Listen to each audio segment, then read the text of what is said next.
வணக்கம். Veranda IAS current affairs வழிகாட்டியாக உங்கள் ஃபாத்திமா பாபு. இந்த வீடியோல ஜூன் ஃபர்ஸ்ட் வீக்கோட கரண்ட் அஃபேர்ஸ்ல இருந்து வரப்போற 2026 டிஎன்பிஎஸ்சி குரூப் 1 எக்ஸாம்ல கண்டிப்பா கேட்கறதுக்கு சான்ஸ் இருக்கிற முக்கியமான சில நியூஸ் ப்ரீவியஸ் இயர் கொஸ்டின் அனாலிசிஸோட பார்க்க போறோம். வாங்க பார்க்கலாம். சென்னையிலிருந்து தமிழக முதல்வர் திரு ஜோசப் விஜய் டெல்லி பயணம் மேற்கொண்டு பிரதமர் தலைமையில் நடைபெறும் நிதி ஆயோக் ஆட்சி மன்ற கூட்டத்தில் கவர்னிங் கவுன்சில் மீட்டிங்கில் பங்கேற்கிறார். இந்த கூட்டத்தில் மாநிலங்களின் வளர்ச்சி, கூட்டாட்சி நிர்வாகம், கோஆபரேட்டிவ் ஃபெடரலிசம், பொருளாதார வளர்ச்சி, அடிப்படை கட்டமைப்பு, கல்வி, சுகாதாரம், வேலைவாய்ப்பு, முதலீடு ஈர்ப்பு உள்ளிட்ட பல்வேறு அம்சங்கள் குறித்து விவாதிக்கப்படுகின்றன. தமிழகத்தின் சார்பில் மாநில நலன், நிதி ஒதுக்கீடு, திட்டங்கள், வளர்ச்சி தேவைகள் போன்றவை விவாதிக்கப்படுகின்றன.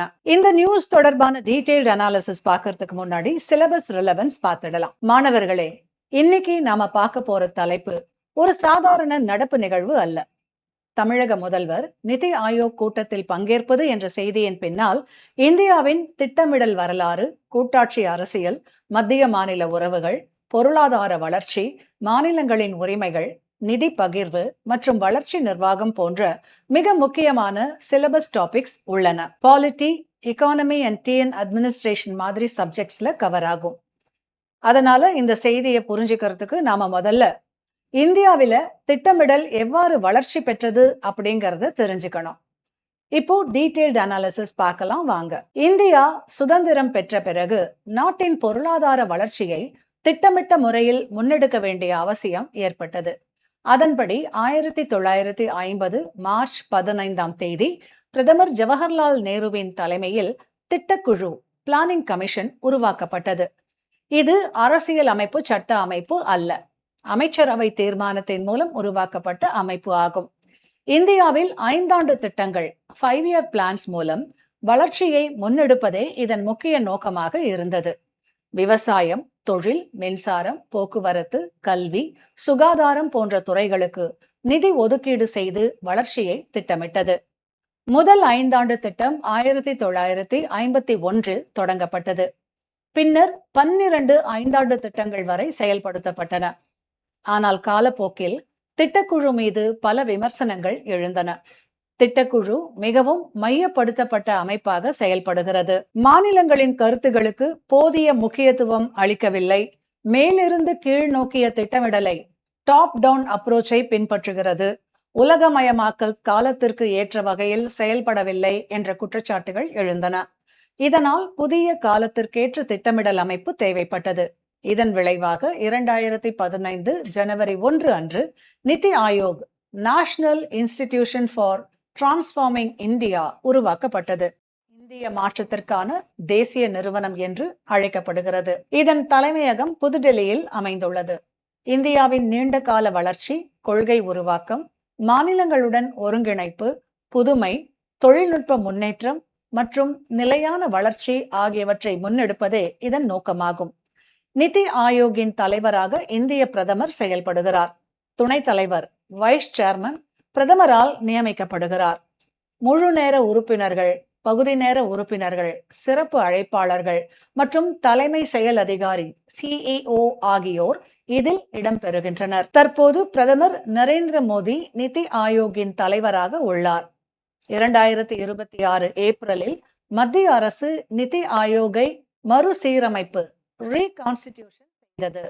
அதன் அடிப்படையில் முன்னாள் தலைமை பொருளாதார ஆலோசகர், former chief economic advisor Ashok Kumar Lahiri Niti ஆயோக்கின் புதிய வைஸ் சேர்மனாக நியமிக்கப்பட்டார். நிதி ஆயோக்கின் தலைமை செயல் அதிகாரி சிஇஓ PVR சுப்பிரமணியம் ஆவார். இவர் 2023 முதல் சிஇஓவாக செயல்பட்டு வருகிறார். 2026 மறுசீரமைப்பிற்கு பிறகு நிதி ஆயோக்கின் உறுப்பினர்களாக டாக்டர் VK சரஸ்வத், பேராசிரியர் ரமேஷ் சந்த், டாக்டர் VK பால், ராஜீவ் கௌபா, கோவர்தன் தாஸ், பேராசிரியர் அபய் கரந்திகர், டாக்டர் ஸ்ரீனிவாஸ், டாக்டர் பாலசுப்ரமணியம், ஜோரம் அனேயா உள்ளிட்டோர் இடம்பெற்றுள்ளனர். மேலும் அனைத்து மாநில முதலமைச்சர்களும் மற்றும் யூனியன் பிரதேசங்களின் நிர்வாகிகள் நிர்வாகிகளும் இடம்பெறும் மிக முக்கிய அமைப்பு கவர்னிங் கவுன்சில் ஆகும். இதுவே தற்போது நடைபெறும் கூட்டமாகும். நிதி ஆயோக்கின் முக்கியமான நோக்கம் கூட்டுறவு கூட்டாட்சி கோஆபரேட்டிவ் ஃபெடரலிசம் மற்றும் போட்டி கூட்டாட்சி காம்படிட்டிவ் ஃபெடரலிசம் ஆகும்.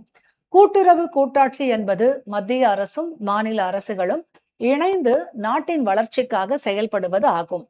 போட்டி கூட்டாட்சி என்பது மாநிலங்கள் ஒன்றுடன் ஒன்று போட்டியிட்டு முதலீடு, கல்வி, சுகாதாரம், தொழில் வளர்ச்சி போன்ற துறைகளில் சிறந்த செயல்திறனை வெளிப்படுத்துவது ஆகும். தமிழ்நாடு, கர்நாடகா, குஜராத், மகாராஷ்டிரா போன்ற மாநிலங்கள் தொழில் வளர்ச்சியில் போட்டியிடுவது போட்டி கூட்டாட்சிக்கான எடுத்துக்காட்டாகும். அதே நேரத்தில் ஜிஎஸ்டி, கோவிட் மேலாண்மை, நீர் மேலாண்மை போன்ற விஷயங்களில் மத்திய மாநில அரசுகள் இணைந்து செயல்படுவது கூட்டுறவு கூட்டாட்சியின் எடுத்துக்காட்டாகும். நிதி ஆயோக் பல்வேறு முக்கிய அறிக்கைகளை வெளியிடுகிறது.